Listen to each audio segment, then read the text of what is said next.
Welcome to the Daily Insider here on Vegas Insider. I am Kevin Rogers for Tuesday, January 4th, 2022.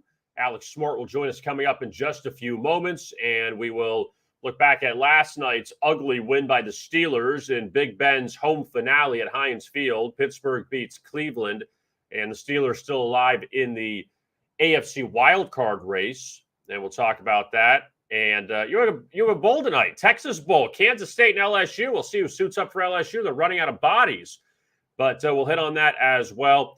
Also, a couple games in the NBA tonight, some decent college basketball. So all of that we will get to coming up in just a little bit. BetMGM, they're the king of sports books. I want to tell you about them. Bet $10 to win $200 if your team scores a touchdown. This is for new players only. Bet on any NFL money line, and if your team scores a touchdown, you'll receive an additional $200 in free bets.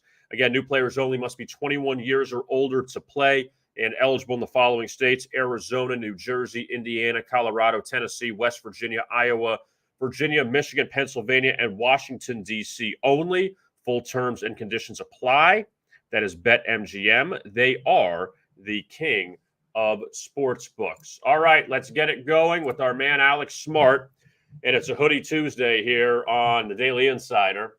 I mean, Alex is north of the border. I'm in chilly South Florida. So it's not really the same thing, right, Alex?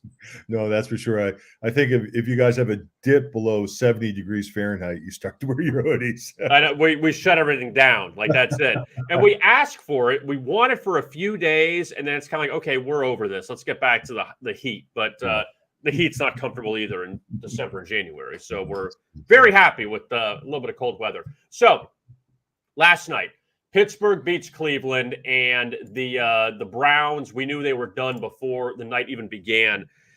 Ben Roethlisberger had his send-off. Again, Ben, great career.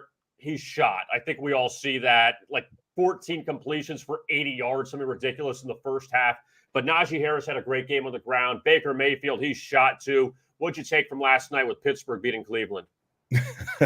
We've got two really bad teams playing each other. Thought it would be a lot closer than it was. And I guess if you really look at the game itself, it was just really an ugly game. If you could keep your eyes glued on, well, I've said this before, Father Time remains undefeated, and Ben Roethlisberger has proved that Father Time will continue to remain undefeated. But, there's no excuses for Mr. Mayfield on the other side of the field. That's a young man who looked fantastic coming out of the Big 12, and he's really gone nowhere. And, you really have to wonder now what's going to happen with Cleveland going forward. Are they going to look for a quarterback in the offseason? So, yeah, that's what we have there. I mean, you almost have to, because I get that Baker Mayfield had the labrum injury, and he can't – you see his left shoulder, it has the thing that, I get that. But, Alex, you still had to make the right decisions, though. You're not making the right decisions out there, and there's 3rd and 3, 3rd and 4. You're back there getting sacked. And I know you got T.J. Watt on the other side, but, my goodness, like, you're not getting rid of the ball. Shorty can't see over the top of those big offensive lines. So, he's having a problem there. And, I think that was one of the digs against him from the scouts at the beginning. And I guess it's turning out to be right on. So, yeah. So now week 17 is done, and we look forward to week 18. Before we get to that, what stuck out to you from week 17 in the NFL? What stuck out to me was how the league seems to be overall, how this league seems to be separating, and how parity of something that I thought was actually becoming more distinct over the last few years it seems like it's taking a separation now. And a lot of favorites are covering by these double-digit, other than Tampa Bay, obviously, this weekend, but are covering quite easily. And I'm going to keep an eye on that. Yeah, and Tampa Bay, they ended up holding off the Jets. They had a rally late, and the Jets an opportunity to pull off another home upset. But at least the good news is, though, going into now week 18, and you mentioned about these double-digit favorites, and we got a lot of meaningless games, which, it is what it is going to the final week. We're not going to have every game meaning something. Kansas City's laying 10 at Denver. Indianapolis laying 15.5 at Jacksonville. Tennessee laying 10.5 at Houston. Bills laying 16.5 to the Jets as far as games that have double-digit spreads. Any of those where maybe you think the underdog has a shot to cover, or you're just saying, forget it, I'm staying away from all of them? I'm gun shy. I'm gun shy right now, just watching what's going on. And being in this business for so long, we know there are value with home dogs. There always has been to an extent, but you've got to pick your spots, and the spots don't look that easily picked this week. So we'll see what happens. I'm looking more at totals this week than anything. Any totals that stick out to you? I don't want to sort of give out too much information here at this point because, like I always say, I don't want to move the lines by these extreme amounts. But no, being serious, I'm right now. I'm still studying. It'll be a few days. It's one of those weeks. All right, now NBA tonight, or at least the few games that we have tonight in the NBA. It's not a great card. Grizzlies face the Cavaliers in one of the games, and Cleveland's been a great ATS team. Grizzlies off that win over the Nets last night. Lakers back at home against the Kings. Anything from the NBA that catches your eye this evening?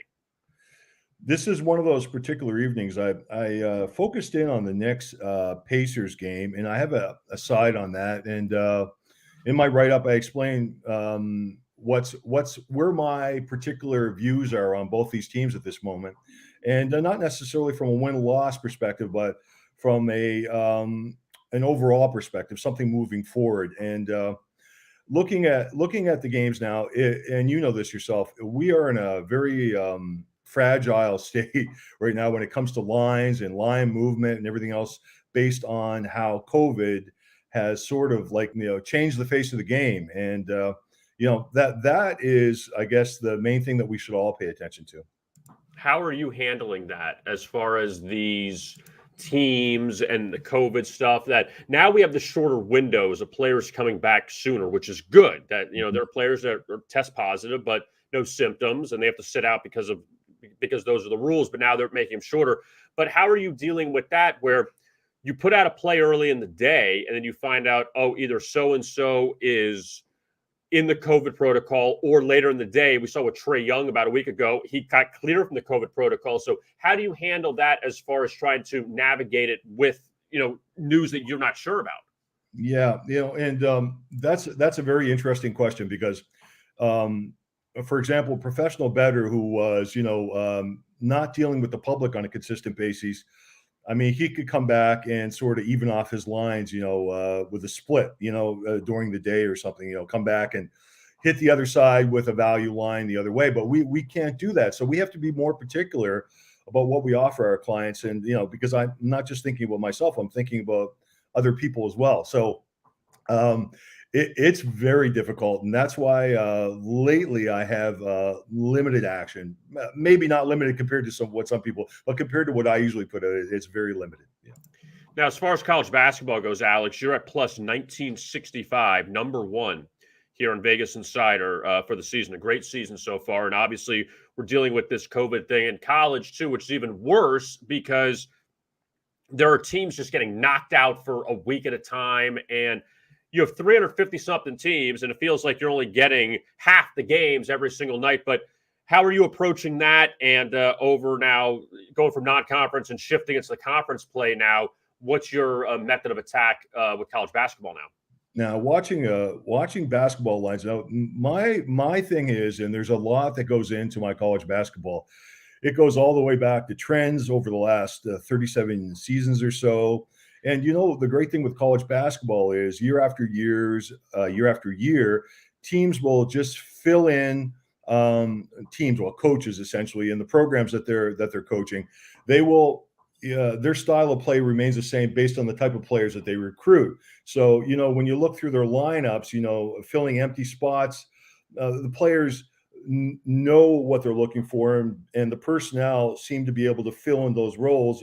And it's the coaching at this point that is really important to me. And we're a top tier recruit compared to maybe a guy that's ready to start next year plays tonight, for example. But still, the team, where I'm going with this. The team is essentially going to play to its style. So it's style versus style, home court advantage, et cetera, et cetera. Anything that sticks out to you tonight in college basketball? Well, I want to see what happens with Kentucky. I'm a real believer in Kentucky right now, but this is an LSU home game, so we know what the SEC can be like, and I think this is Kentucky's first or second true road game of the season. So it's going to be very interesting to see how they make it tonight. Yeah, LSU laying 2.5 against Kentucky in Baton Rouge. You have a couple of good ACC games, so as long as we can get back to action, Alex, is kind of the key here. And it's so frustrating when you have a game. I mean, we had some games yesterday. You had Colorado, Oregon, and then just gets bagged. And hopefully we can get through all this with the holidays. Anything on the Texas Bowl tonight? LSU, Kansas State. I know it's a tough one to handicap because LSU has a bunch of guys out. But any thoughts on that? Yeah, I have some thoughts on it. I'll leave it on from a side perspective. At least we're looking at this. We watch a huge line move because LSU is decimated, obviously. But what's left on the field? Are they capable of doing damage? And I think that's the most important part. We're getting a full touchdown or more here at some books. And is it enough? Is it enough to feel confident that an SEC side can take down a Big 12 side that plays a style of football that Kansas State plays? So, Alex Smart, you could check him out on Vegas Insider. He is number 1 in college basketball, number 4 in the NFL in units. He's had a great season so far, and you can find his picks there also in the NBA as well. Alex, thank you so much for the time. We'll talk to you again next week, and Happy New Year. Happy New Year to you too, and Hoodie Tuesday special again. That was good. Hopefully it's a special Tuesday. Thank you, Alex. Yeah. Okay. Take care. All right, there is Alex Smart, and always good to hear from him. And he's had a great season overall in a lot of these sports. College basketball is dominating so far in the season. His record, just to get the particulars, his record this year plus 1965 in units and 107-79 college basketball. It's pretty good. He's got 6 plays tonight, so that's a good amount that you can purchase. $29.95 for his daily package on college basketball. So 6 picks. So you got a lot, and we'll look at some of those games coming up in just a few minutes. But before we do that, and before we look at the NBA, I want to say about DraftKings. The GOAT. I mean, I talk about him all the time. He wears that crown. He is proud to do it. But can you be on the level of that GOAT? The DraftKings Championship Series is the ultimate competition of contest winners from daily fantasy sports, sportsbook, and casino. The one and only place you can compete in the king of competitions. The best of the best in each domain will compete for series supremacy in their own domain's tournament of champions. They'll have one goal in mind: win the ultimate crown and earn the title of the greatest of all time, the GOAT. That's right. You can win that crown. Go to DraftKings.com for more details and be like our friend here, going right into 2022 wearing the crown because he is the GOAT. All right, tonight in the NBA, we have 5 games, and let's begin with the Grizzlies and the Cavaliers. Memphis off a big win last night over Brooklyn, 118-104, and they still got outscored by 9 in the fourth quarter. So Memphis dominated that game. Ja Morant had 36. Desmond Bane, the former TCU Horned Frog, he had 29. And Memphis, got to give them credit. They went a long time with Ja Morant out. They won 10 of 11 without him. They're 24-14. And they're 23-15 against the spread. So pretty good job there, too, covering numbers. And the Grizzlies, they're riding a 5-game winning streak. They're 9-1 against the spread their last 10 road games. They head to Cleveland tonight. The Cavaliers, 25-11-1 against the spread. Best record as far as that department goes. 21-16 overall. They held off Indiana back on Sunday, 108-104. That snapped a 3-game slide. These teams actually met back in the season opener. 132-121 win for Memphis, laying 7. Game easily goes over 218. Now it's totals at 215.5. But in that game, Ja Morant had 37 back in the opener for the Grizzlies. But Cleveland here, a short favorite. San Antonio and Toronto. Call it the Kawhi Leonard, DeMar DeRozan Bowl, even though those guys aren't with any of these teams anymore, but just seems interesting. Raptors laying 6.5 here. They're 16-17. San Antonio at 14-21. The Spurs have dropped 3 straight. They were on a 3-game winning streak. They beat up the Clippers. They beat up the Lakers. They beat up Detroit. And they've lost 3 in a row since, falling to Utah at home, at Memphis, then at Detroit in overtime back over the weekend. Toronto, they're getting it back together. They've won back-to-back games, beating the Clippers and the Knicks. And the Raptors right now on a 7-1 ATS run. Their only loss came 144-99 at Cleveland, but that was with their whole roster wiped out. So you can almost throw that one out. But now that the Raptors have basically their team back, they're better. That kind of thing helps when you have your players in there and not G Leaguers or taxi squad guys. So the Raptors are a little better now with their own guys in the lineup. And San Antonio in the midst of a very tough road trip. Toronto tonight, at Boston, at Philly, at Brooklyn. And that Brooklyn game is a makeup game for when the Nets had some COVID issues. And the NBA had a bunch of makeup games announced yesterday, so that's going to be tough for the Spurs. Pacers and the Knicks at the Garden. Julius Randle, he has cleared the COVID protocol, but he is questionable for tonight, just for conditioning purposes. Knicks at 17-20, and they've dropped back-to-back games to Oklahoma City and Toronto without Julius Randle, so see how valuable he is, obviously. Pacers at 14-23. They're 3-14 on the road this year. And the Knicks laying 1.5. Again, Knicks, not the same team without Julius Randle, but this Indiana team. It gets to a point where, and they've lost 4 straight, and they got some guys in the COVID protocol, but it gets to a point where the Pacers went through all these coaches. Nate McMillan wasn't the guy. He went to Atlanta, had success. I mean, McMillan, the other problem, too, was he wasn't good in the playoffs. The guy Bjorkson was a total disaster last year. They bring in Rick Carlisle, who was with the Pacers and went to Dallas and now back with the Pacers. But even he's not successful. So is it the roster construction or is it the coaches? You can't keep having all these coaches and struggling and saying, well, maybe it's not the coach. Maybe it's the coach. Maybe it's the players. The Suns and the Pelicans from New Orleans. Pelicans off no rest. They lost to the Jazz last night at home to fall to 13-24. That game stayed under the total of 228.5, 115-104 win by Utah. That's now back-to-back losses for the Pelicans. It doesn't get easier tonight facing Phoenix off the 133-99 blowout of Charlotte on Sunday. That game stayed under the total of 234. Imagine that one. But Monty Williams expected back on the bench tonight. He was in the COVID protocol. It's just, again, everyone's going to be in the COVID protocol. It's just a matter of when they're going to return.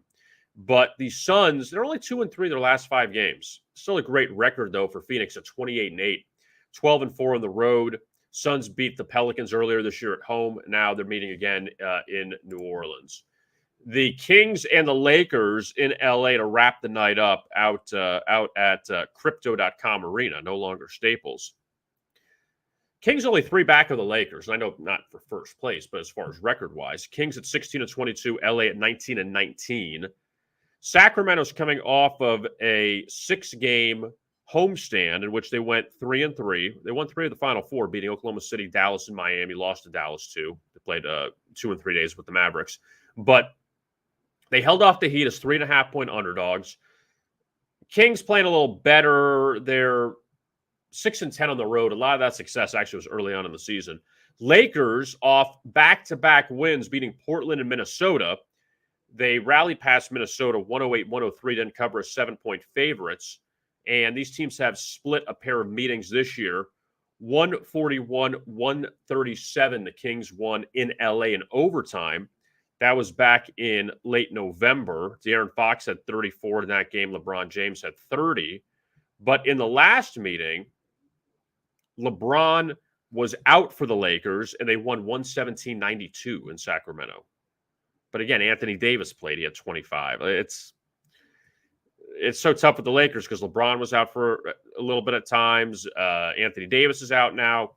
So those 2 teams meet up, and that total at 229.5. The first 2 totals with those teams, 229 went over. The overtime game in 223.5 stayed under, but LeBron was out. So that's the look at the NBA. Now, college football, the Texas Bowl tonight in Houston. LSU and Kansas State. And this one flipped, obviously, because LSU has a bunch of guys out. Got a new quarterback in. Seeing their depth chart, a lot of freshmen, a lot of sophomores, not a lot of upperclassmen playing for LSU, even though they finished the season with back-to-back wins over Louisiana Monroe and Texas A&M. Kansas State finished the season, back-to-back losses, the Baylor at home and then following at Texas 22-17. That was when the Longhorns were on that long losing streak, and they ended it by beating Kansas State. I mean, K-State this year beat Nevada, beat TCU, but TCU was a disaster. Beat Kansas, West Virginia, Texas Tech. There weren't a lot of impressive wins. And the good teams they played in the Big 12, Baylor, Oklahoma, Oklahoma State lost all of them. I mean, and even Texas, who going into that Oklahoma game, the Red River rivalry, that you would have thought things could have gone a different way for both those teams. And Texas would have won that game, but they obviously lost. They had the huge lead and lost. Very tough game to handicap with Kansas State laying 7 because you don't know what LSU is going to have out there. But for the Wildcats, a lot of expectations here to show up against this shorthanded LSU team. So that is the look at college football tonight. Meanwhile, LSU plays Kentucky in college basketball. And that game in Baton Rouge, LSU... Look. This SEC this season, top heavy. Kentucky, LSU, Alabama, Auburn. You got some really good teams in that conference. Kentucky's ranked 1-0 in the SEC. They beat up Missouri. LSU, they're trying to bounce back. Lost by 15 at Auburn in their SEC opener. I forgot about Tennessee, also another team up there at the top of the SEC. You got some really good teams at the top of that conference. Auburn goes to South Carolina tonight. Auburn laying 9.5 against the Gamecocks. They're 12-1. Illinois and Minnesota. Golden Gophers at 10-1. They've already won at Michigan. Illinois at 9-3. Michigan's at Rutgers. Wolverines at 7-5 this year. High expectations. They're a bit of a downer. Texas and Kansas State from Manhattan. Kansas State with a tough loss to Oklahoma a few nights ago. Longhorns beat up West Virginia. They're 11-2, but 0-2 on the road this year. Oklahoma's at Baylor. Bears laying 12. Baylor, the number 1 team in the country. Florida State at Wake Forest. The Demon Deacons laying 1.5 at home to the Seminoles. Also, Texas A&M and Georgia. Georgia's been a disaster. They're 5-8. Just lost to Gardner-Webb. Texas A&M at 11-2. You have in the Big East tonight, Seton Hall's at Butler. Butler's a 3.5-point home dog. Marquette, we'll see if they break through. They had a really tough loss to Creighton on Saturday, if you missed that one. Creighton was up big. Marquette came back. Tied it, went to overtime. Marquette led by 5 in overtime, led by 3 late. Creighton hit a 3 to tie it to force a second overtime. Then Creighton ended up pulling away in the second overtime. Providence, they're 13-1. They just destroyed DePaul a few days ago. Providence has been really good. They're 17th in the country. Also in the ACC, Virginia, Clemson. Clemson beat Virginia already once this season. Duke and Georgia Tech. Blue Devils laying 18.5. This line is very curious to me, too. Memphis laying 13.5 to Tulsa in the American. Tulsa beat Memphis twice last year. Memphis off a blowout of Wichita State. Tulsa lost a close game to SMU in their opener, but still, that's a lot of points there. And back in the Big 12, Kansas at Oklahoma State. Jayhawks laying 6.5 to the Cowboys. I'm really curious to see what Arkansas does tonight, too, laying 7.5 to Vandy. Arkansas lost to Mississippi State in their SEC opener, and they've dropped 3 of 4. Vandy's actually been all right. They've won a few in a row. They're 8-4. They're playing their SEC opener this evening, going to Fayetteville. BetMGM, they are the king of sports books. And new players only. Bet $10 to win $200 if your team scores a touchdown. Bet on any NFL money line, and if your team scores a touchdown, you'll receive an additional $200 in free bets. Again, new players only. Must be 21 years or older to play and legal in the following states: Arizona, New Jersey, Indiana, Colorado, Tennessee, West Virginia, Iowa, Virginia, Michigan, Pennsylvania, Washington, D.C. only. Full terms and conditions apply. That is BetMGM, They are the king of sports books. My thanks to Alex Smart for joining us today on the Daily Insider. And we'll be back with you tomorrow at noon. And we can now transition away from week 17 of the NFL to week 18. And you have a lot of key games: Chargers, Raiders, Sunday night in Las Vegas. Winner of that game will be in the playoffs. Colts not even in yet. They got to make sure they don't stub their toe at Jacksonville. Pittsburgh's still a shot. They can get in with a win and an Indy loss. So still some things up in the air as far as the AFC playoffs go.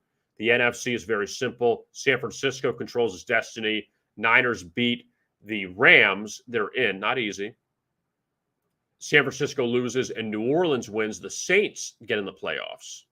So we'll see how that goes. Saints play the Falcons coming up in Atlanta on Sunday. Again, my thanks to Alex Smart. I am Kevin Rogers. Thanks a lot for tuning in. We'll be back with you tomorrow at noon. And as always, best of luck with your bets.